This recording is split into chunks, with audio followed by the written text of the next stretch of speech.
So this is a story about how I got my heart broken for the second time by the same person.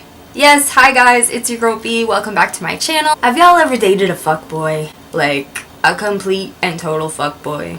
Well, gather around children because I have a story for you about the ultimate fuckboy. I met this boy in 7th grade, we started dating in 9th grade, and we dated for about 4 years until we broke up. If you have been watching me or following me on Tumblr for a while, you might have seen my video that I posted about 2 years ago called Manipulative Relationships. If you haven't seen that video, I will post a link to it in the description below or somewhere over here. I talk about my ex, I talk about how he cheated on me and how manipulative he was. Now fast forward to about a year after I made that video. It's my birthday, I am single, I'm alone, I am sad. I always get sad on my birthday, I don't know why. And I got a package in the mail, but I open it and it's from my ex and it's a sketchbook. I cried like immediately because it was from like the love of my life. He was promoting my creativity and trying to support my art by giving me this sketchbook, and I was reading way too much into it. So I texted him. We ended up talking and hung out a few times. We went to a Bernie Sanders rally, you know, cute date things. We officially started dating like a month or two after that, and for the longest time we were really good. I thought that we were happy, in love with each other, we were each other's best friends. He was very supportive of my therapy and my BPD and, you know, my art and me going back to school. He was supportive of everything and I loved him unconditionally. Everything seemed to be going fine until I actually moved. Then things started getting kind of weird because he would like have his location turned off at certain times when we both agreed to just leave our locations on our phone. He would tell me like he's going to hang out with somebody and be gone like all day, but not really tell me what he did all day. Just small little shady things. Nothing that made me really suspicious until this one night in October. I saw his Snapchat as I'm getting out of class. He told me he was hanging out with these two friends that happened to be girls. I was okay with that because I knew who the people were, but he posted a picture of him with one of the girls and it looked like she was sitting on his lap because of how close her face was to his face. So my BPD ass freaks out immediately. Hold the phone. What the fuck's going on here? I immediately think that he's cheating on me, he's having sex with this girl, and there's nothing I can do about it, and he's bragging about it on Snapchat. How do I deal with that? I get drunk. So I go out and I get beer and I'm getting drunk. He finds out that I'm getting drunk and he calls me and he's like, "What are you doing? Because you're fucking this girl on Snapchat right in front of my face." He's just like, "You're crazy, you're ridiculous, like I'm not having sex with this girl, she's just my friend, etc, etc." And he makes me feel so childish and ridiculous for even bringing it up or insinuating anything is going on between him and this girl. One, I was drunk. Two, they are friends and I did know this girl. She seemed like she was a very nice person. So I dropped it because I was like, maybe I am being ridiculous, maybe I am blowing things out of proportion.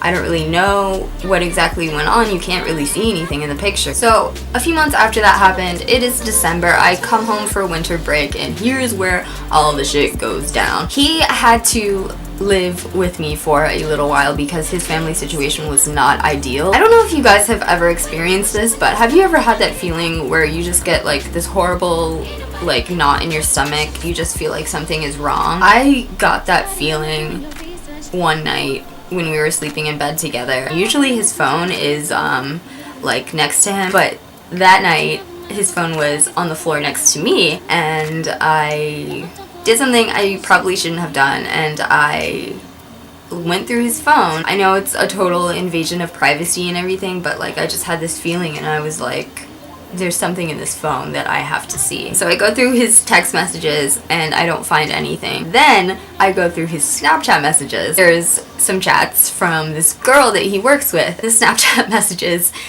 they're like going back and forth talking about it felt so good to have you in my arms, it felt so good to hold you, I'm so glad I got my kiss. That's really cutesy, you know, romantic stuff. So I go off, like I'm pissed, obviously. I'm screaming at him. It's like 3 in the morning. I wake up everybody in my house. I throw his phone at him. I tell him to get out. He's sleeping in his car. I feel kind of bad at this point because it's the day before Christmas Eve, which is stupid because like I shouldn't feel bad at all. But I let him come back into the house for Christmas Eve so we can spend Christmas Eve together because I wasn't really ready to like give up the relationship. I don't really know why I wasn't ready to just drop it at that point. I guess like it being Christmas and like everything, I was just like, I don't know, trying to be loving, trying to have a heart. Next day is Christmas Eve. I'm trying to kind of like get over the whole text message thing. We're dancing to music. He out of nowhere just says, hey,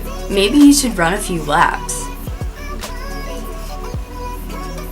Like, what? Like insinuating that I need to lose weight. I just thought it was a really low blow because I've struggled with an eating disorder for most of my life and he knows that. So I'm obviously upset. I go to sit down on the couch and out of nowhere he just starts like confessing all of his sins, basically. Wow, I didn't know someone could lie so much and hide so much. What he told me was that basically the whole entirety of our relationship with each other, he's been cheating on me with multiple people, including the girl that was on Snapchat. They had actually made plans that very week to have sex, and that was really nice to find out. Which is weird because while I was at school, it was like he would always text me and FaceTime me and call me, and I just don't understand where he had the time, but I guess he was just lying about everything. Men are disgusting. We just talked until Christmas morning, like literally I didn't sleep all night. My family opened the Christmas presents without me and it was just like, it was just a really shitty kind of Christmas, honestly. He left for Christmas. He went to his grandma's house. I gave him his Christmas presents just kind of to be petty. He didn't get me a Christmas present, by the way. A few days later, he packed up his stuff and he left. A few days after that, he had left a few more things at my house, so we had our like final sentimental goodbye. And I just remember his work shirt being in my closet. I just remember smelling it for such a long time because that was like the last time that I was gonna be able to smell him. And I know that sounds crazy and like weird, but like I didn't want to like cry. I really didn't want to cry in this video, but like when you are with somebody for so long and you become so connected to this person, like it's very hard to let go. I just realized in that moment when I was smelling his shirt that like that was it. Like this is gonna be the last time that I ever see him. I gave him his shirt back and we said goodbye. And he said he loved me. That was it. It was definitely one of the hardest things I've ever had to do. I haven't seen him since then. I know everybody is probably gonna be like, well, you shouldn't have given him a second chance to begin with, is kind of like what you deserve. To that, I'm just gonna say that I do believe that sometimes people deserve second chances. It's just unfortunate that I had to find out the hard way that my ex was not one of those people that deserved a second chance. I've learned a lot from this relationship though, to never let anyone make you feel small, never let someone pressure you. If you have a gut feeling, trust it. And I know this is so hard for like women and mentally ill people to do, but like trust yourself and trust your heart and trust your mind, because most of the time you're gonna be right. And listen to what others are saying to you. If everybody is telling you that someone is bad and no good, then you should listen. Your mental health matters. You are special, even if you don't think that you are. And don't mistake abuse for love, ever.